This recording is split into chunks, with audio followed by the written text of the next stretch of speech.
All right, hello accounting. This is a lesson on inventory, and we just studied our basic kind of journal entries. We purchased inventory on account, we debited inventory is going up, the asset is increasing, and we credit accounts payable, and then eventually we pay off our supplier and the accounts payable gets debited and goes away, and we credit cash and we cover that.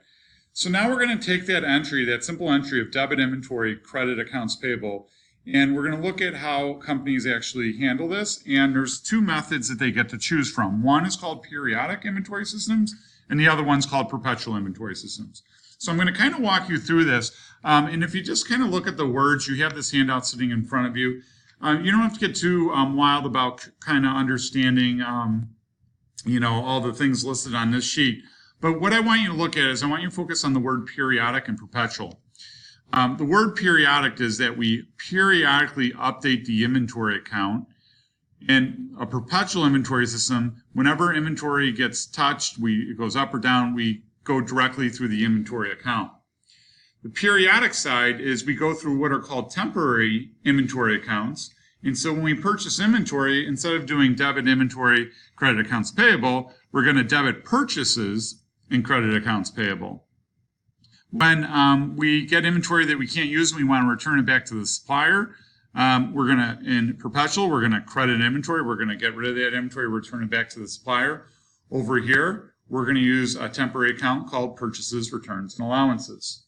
And then finally, if we pay within the discount period, over here, we're going to deduct the inventory account by the amount of the discount. On this side, we're going to use an account called purchase discounts. So I could kind of talk about this for a long time. But what I'm going to kind of do here is I'm going to kind of walk you through the transactions and it'll make more sense.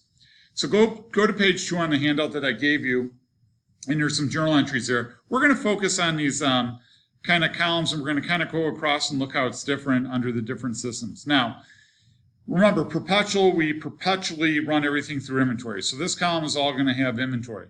The periodic columns will have the purchases, discounts, purchase returns, and allowance.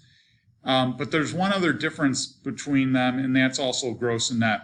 So gross is we record the inventory, the full amount. Net is we take the discount right off the top. So companies that kind of pay their discounts all the time, they're going to want to use the net approach and kind of record the discount right away because they're going to pay within the 10 days. If we don't take discounts, we're going to probably choose more of a gross method of keeping track of inventory. All right, so let's walk through some of these transactions. So as I go through this with you right now, you're going to just kind of fill out the sheet. The first one here, we have purchase 1,000 of inventory with terms 210 and 30. So we're doing perpetual. We're going to run everything perpetually through the inventory account. There's the inventory, so I'm looking at A, and then there's the accounts payable.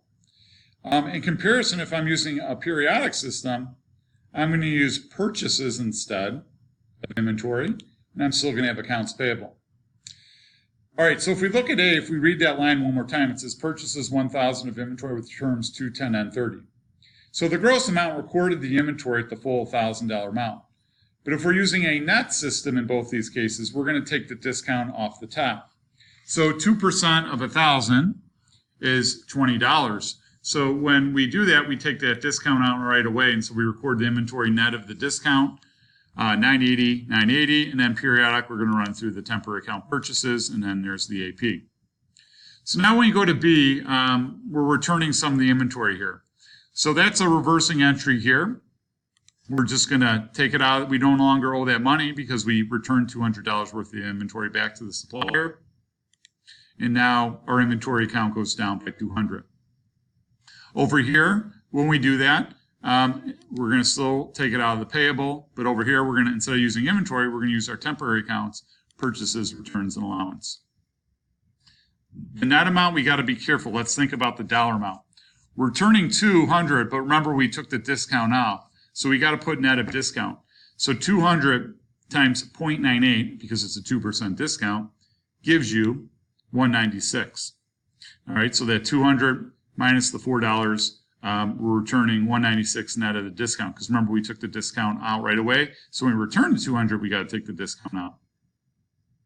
And then periodic, we're going to do the same thing, but we're going to use purchases, returns, and allowance. So hopefully you're kind of picking up on some of this, you're filling this out and trying to kind of see how I'm getting these calculations. C, I'm paying within the discount period. So this is important. If I go look in my ledger, if I post all this, I'm going to have $800 in inventory in my ledger. I'm going to have $800 for a payable. But now this is the part where I'm getting the discount. So the discount is calculated off of what I owe. Well, what do I owe? I owe $800. So 800 times 2% is $16. So I'm cutting a check for $784. I'm paying off that liability now goes away. Well, the net difference at 16 gets thrown, it's a deduction of inventory. Because remember, guys, when we acquire an asset, we always record it at cost. Well, what did we pay for this asset? We paid $784. So if I post the 1,000, I post the 200, and I post the 16, inventory will have a balance now of $784, and that's exactly what I paid for it.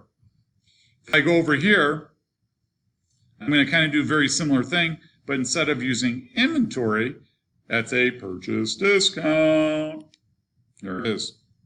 And I go to the net amount. I'm going to record that at the net amount. So at this point, I owe $784, and I'm cutting a check for $74 because remember, I already took the discount out. So there's nothing really to do on this entry. Same thing over here. It's going to be the same entry. I'm paying off the liability for the $784. Now, D is where it gets interesting a little bit. Here, I owe $800. I missed the discount. I'm going to pay $800. Same thing happens here. When I get to perpetual net, I am now missing the discount.